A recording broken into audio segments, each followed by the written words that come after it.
જય શ્રી કૃષ્ણ. જય હો, મંગલમય હો. શ્રાદ્ધના પવિત્ર દિવસો ચાલે છે, તો શ્રાદ્ધ સાથે અધ્યાત્મની વાતો પણ ચાલુ છે.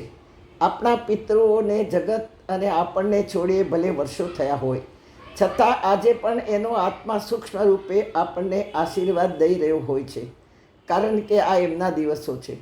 ગીતામાં ભગવાને કહ્યું છે, જાયતે વિહતે મા વા કદાચિત નાયમ ભૂત્વા ભવિતાવાન ભૂય અજો નિત્યમ શાશ્વતો યમ પુરાણો ન હન્યતે હન્યમાને શરીરે. આત્મા મરતો નથી, પાણી ભીજવતું નથી, પવન સૂકવતો નથી, અગ્નિ બાળતું નથી, તો આત્મા જે સાથે છે એની અનુભૂતિ આત્મા સ્વયં કરાવે છે. એ જરૂર સિદ્ધ થાય પણ છે. અને આ શ્રાદ્ધના દિવસોમાં તો ખરેખર યાદ કરીએ કે ન કરીએ, તેઓ આપણને ઝંખતા હોય છે, યાદ કરતા હોય છે, આપણી સુખાકારી ઈચ્છતા હોય છે. અને ક્યાંક સારું થઈ જાય તો માનજો કે ક્યાંક પિતૃઆત્મા બહુ જ આપણી ઉપર રાજી છે. હા, એક અનુભૂતિની વાત 2 દિવસ પહેલાં જ બની. 2 દિવસ પહેલાં એક યુવાનનો મને મેસેજ આવ્યો કે માં, હું રોજ તમારી ક્લિપ જીવન સંદેશ સાંભળું છું, મને બહુ જ ખુશી થાય છે, પણ મને એક અદ્ભુત અનુભવ થયો, મને એક અદ્ભુત વિસ્મરણીય અનુભૂતિ થાય છે. છેલ્લા 4 દિવસથી મને રોજ રાતે સિંગ ચણા ખાવાનું મન થાય છે. પહેલાં કદી થતું નહીં, અને પહેલાં જ્યારે મને ટાઈમ જ નથી સિંગ ચણા ખાવાનો એવું મને લાગતું, પણ હમણાં 3-4 દિવસથી રોજ રાત પડે અને મને એમ થાય કે હું સિંગ ચણા ખાઉં. ત્યાં મને એકાએક યાદ આવ્યું કે મારા પપ્પા રોજ રાતે ટીવી જોતાં જોતાં સિંગ ચણા ખાય, અને મને એ દેખાવા લાગ્યા. મને ખુશી થાય છે, હવે હું એમને યાદ કરીને ખાઉં છું, જાણે મારી સામે જ બેઠા છે. યાદ કરશો તો તમને બધાને અનુભૂતિ થશે જ. જ્યારે આપણે એમની સાથે ખોટું કર્યું હશે, ખોટું બોલ્યા હશું, એમને છેતર્યા હશે, એમની ઈચ્છાઓને નજરઅંદાજ કરી હશે, તો આજે પણ તેઓ માફ કરવા તૈયાર જ છે. એવી અનુભૂતિ થશે કે મારા મા બાપ, મારી મા જાણે મારી સામે બેઠી છે, મારા બાપુજી, મારા પિતા મારી સામે બેઠા છે. અને તે વખતે વૃદ્ધાશ્રમમાં જઈને આયુષ્યને કાંઠે બેઠેલા કોઈ વૃદ્ધ પિતાના આંસુ લૂછી આવજો.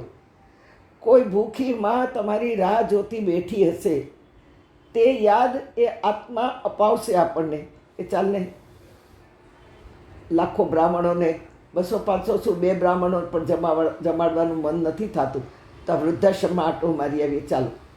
હા, એ આત્મા તમને આ ફિલિંગ્સ આપશે. ત્યારે કોઈ માને સાડી કે શાલ ઉડાડવા જજો, અને કોઈ પિતાને એકાદ ધોતી કે શોલ ઉડાડજો. હા, બહુ જ તમને આશીર્વાદ દેશે. એ યાદી પણ આત્મા જ અપાવશે. કોઈ માને સાડી કે કોઈ પિતાને શાલ આપવાનું સંકેત આપણા આત્મામાં આપણા પિતૃઓ જ કરતા હોય છે. હા, તો માની લેજો કે થઈ ગઈ શ્રદ્ધાંજલિ, થઈ ગઈ શ્રદ્ધાંજલિ. પેટ ભરેલાને અન્નની કોઈ જ કિંમત નથી, તમારા મનની કોઈને કદર નથી, તમારા દાનની કોઈને મહત્તા નથી. મારા નાનીમાં બહુ કહેવતો કહેતા, આજ બધી જ મને બાય હાર્ટ છે, કે આવી કોઈ વાત આવે એનો અર્થ કહેતા કે ગાય દોઈને બિલાડાને દૂધ પાઈ દીધું. માટે પહેલું તો મન, બીજું ધન, અને ત્રીજું તન વાપરતા પહેલાં બહુ જ વિચાર કરવાની જરૂર છે. એમાં યાદ રાખજો મારા પરિવારજનો, કે તન આપણને મળેલું છે, ગિફ્ટમાં ભગવાને આપ્યું છે, નહીંતર માનવ જન્મ આપણે માગ્યો નહોતો છતાંય મળ્યું. તેથી તન મળેલું છે, મન મોકલેલું છે. હા, મન ભગવાને મોકલ્યું છે. મન એવમ મનુષ્યાણામ કારણમ બંધ મુક્ષયો, મન ભગવાને મોકલ્યું છે. તન મળેલું છે, મન મોકલેલું છે, અને ધન આપણે માગેલું છે. આ બધું જ મળ્યું છે. તો આ ત્રણેય ગલત જગ્યાએ ઉપયોગ થાય તો દેનાર ગુસ્સો કરે કે નહીં. હતાશ થયેલા લોકો મને ઘણીવાર પૂછે છે કે પ્રભુ મારી સાથે જ આવું કેમ બને? બીજાને કેમ નહીં, મને ન મળે તો બીજાને પણ ન જ મળવું જોઈએ. આ મારી સામે આવેલી પરિસ્થિતિ કે માળાકાતને કેમ છોડવી, આ બધાને કેમ મારે મનમાંથી ભગાડવા, એવા પ્રશ્નો આવ્યા કરે છે. જય શ્રી કૃષ્ણ.